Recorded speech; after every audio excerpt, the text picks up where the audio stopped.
Right now in New Haven, police tell us a car hit a person late this afternoon on South Frontage Road near York Street. Right now, that immediate area remains closed. Tonight, investigators tell us they believe the victim is a Yale student and that person is in critical condition. Also right now at 6, developing news from Willimantic. Police are investigating a murder this evening.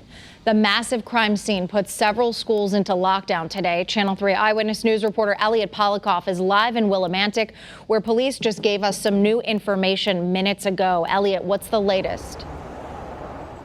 Yeah, Aaron, I'm outside the Willimantic Police Department, and not a ton of new information that was released just now by the state police and by the Willimantic Police, but they did say that they went at around noon after hearing a 911 call to that house on Gem Drive, where they soon realized that the suspect, the person who was there, the female, she was deceased. They then used some technology to look into the case more and realized that there was suspect was still inside the building.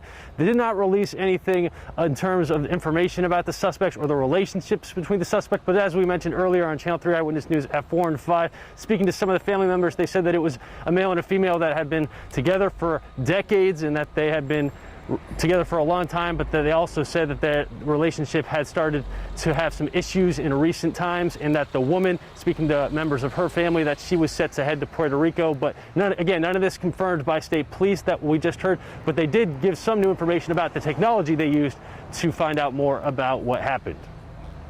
At approximately 2 p.m., members of the Special Operations Group here in the town of Willimantic deployed a robot into the area believed to be occupied by this suspect, at which point they determined that the suspect was deceased.